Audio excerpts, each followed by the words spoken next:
Conspirituality is a living document that will never really catch up to all the grifts and disinformation out there. So just after I published the bonus episode and article, in walks Charles Eisenstein.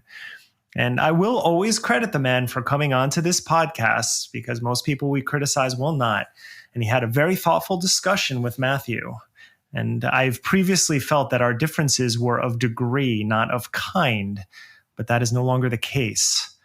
His latest essay, called Mob Morality and the Unvaxxed, not only plays into many of the anti-vax tropes we've covered for months, he even starts it off by quoting, and you guessed it, Joseph Goebbels. Now, many influencers we cover go all in on topics like vaccinations, but then there are some who attempt to sit above it all, philosophizing on the topic in real time as if translating secret scripts discovered during the procession to Eleusis. Russell Brand plays this just asking questions role, as does Eisenstein. But the questions you ask often reveal the narrative you're trying to tell. Any journalist or philosopher worth their salt knows this. In this essay, Eisenstein attempts to link untouchable classes, from the Dalit to Nazi-era Jews, to today's unvaccinated citizens. He waxes poetic about sacrificial subjects being tossed into a pyre of righteousness by way of article deletion on social media. And the essay reaches a fever pitch as he writes, "This program is well underway toward the COVID unvaxxed, who are being portrayed as walking cesspools of germs who might contaminate the sanctified brethren, the vaccinated. My wife perused an acupuncture Facebook page today, which one would expect to be skeptical of mainstream medicine, where someone asked, 'What is the word that comes to mind to describe unvaccinated people?' The responses were things like filth, assholes, and Death Eaters. This is precisely the dehumanization necessary to prepare a class of people for cleansing." I know I've been critical of acupuncture before, but I also recognize that acupuncturists can actually follow science too. So even that link in that just blows me away. The assumption that because you're an acupuncturist, you would automatically be into the woo segment. I also posted about chiropractors this week, and people have said, I don't believe in all that shit, and I'm a chiropractor. Well, also the inverse assumption that if you are not critical of quote unquote mainstream medicine, then it might be expected that you would say such horrible things, right? I can't believe it was the acupuncture people saying it. I mean, those are horrible things to say. I don't endorse those things. No. And we'll get to that. I mean, he goes on, he writes that the science behind this portrayal is dubious, and goes so far as to claim that the vaccinated are more likely to drive mutant variants. And he links to RFK and Joseph Mercola as expert sources without explaining that if we had reached herd immunity, mutants wouldn't really be a concern. So a classic Eisenstein maneuver follows. He's not here to present a scientific case, even though he's just presented the very case fueling the anti-vax movement, going so far as to link to their dear leaders. You can't have it that way, man. Seriously, you can't say, I'm just here. Here's the science.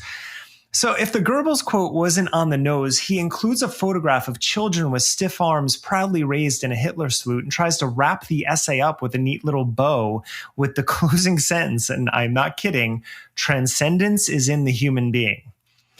I understand the literary impulse to create a world where everything is possible and to wrap up the gift of an essay in a neat package. But sometimes, and in podcast form, I believe, being explicit is more important. So, Charles, this is below you. 165 million Americans are fully vaccinated right now, and there have been 347 million doses given. 97% of COVID hospitalizations are unvaccinated Americans. And yes, while breakthrough cases are occurring, they're predominantly not severe, and severe cases are generally happening to immunocompromised Americans who have to deal with a disease that could have been avoided if the people you're celebrating in this essay weren't spreading fear and monetizing vaccine disinformation. People are not trying to censor any of you. We're simply looking for credible information which you're not providing. Most of us certainly don't consider unvaccinated people polluted, despite the one Facebook acupuncture thread you cite in the article as proof. Miasma theory is dead regardless of how much Zach Bush wants to resurrect a version of it. And the great cleansing that you are so fearful of isn't an approaching dystopia in which your medical freedom warriors are rounded up. It's happening right now in emergency rooms across the country because the disinformation dozen you cite as heroes are doing real-world damage. My tolerance for philosophy ends when common sense is abandoned. But if you do want to talk about cleansing, there are places to turn. Now, I know Eisenstein is a Jewish last name, and I know nothing about your personal religious beliefs. But I do know that my DMs are filled with people disgusted by the increasing anti-Semitism being used by the very people you're citing as experts. And to include Goebbels in a Nazi salute in an essay that favorably features them is to feed a fire that's been burning for thousands of years. And people are exhausted by it. You can do better. And for those that you cite, I only hope better is possible. But unfortunately, nothing indicates that this future is ahead. I know this is a very serious topic, but I do want to say that my tolerance for philosophy ends when common sense is abandoned is probably the next slogan we need on a t-shirt. It's a good sentence. I totally agree with it. It's this, yeah, thank you. But it's this above the all. I am just looking at all of this as if I'm not participating, and his whole mythologizing of the moment. And Julian, you and I shared with you this article on a female retake on Campbell's hero's journey. Like, mythology is very important. But dude, look at the fucking hospitals right now. Like, this is such, I don't understand why he felt compelled to write this. And the fact that he spends the first half of that essay really giving the appearance of some kind of, religious history, kind of cultural anthropology, like analysis.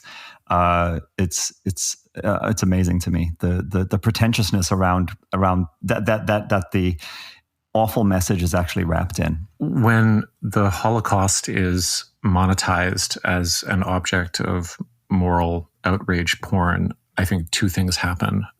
People who have some reasonable grasp of history and maybe have family who perished in it, or just people who have a soul, are rightfully outraged. And at the same time, the imagery, the terms, the historical flow of how it actually occurred becomes kind of what Dale Barron was describing for us last week as a form of noxious internet garbage.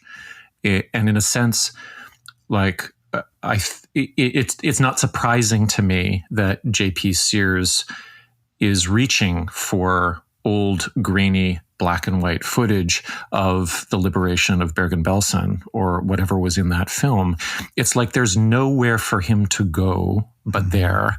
And if it's available, it doesn't really matter how disgusting it is. It doesn't really matter how inappropriate it is. If it's there, he has to go there. He has to go there. What else is going to fuel the ludic loop of his audience capture? And that stuff is instantly available to anyone who has the impulse to go, oh, I'm going to make this link and create a post that will get a lot of attention, right? I really appreciated your line that Americans who are immunocompromised are the ones who have to deal with the disease that could have been avoided if essays like this weren't being written, Derek. Because that's the thing. Because narcissistic argumentation from a cultural niche like Eisenstein's platform and his Facebook groups and whatever, it spreads out from there. And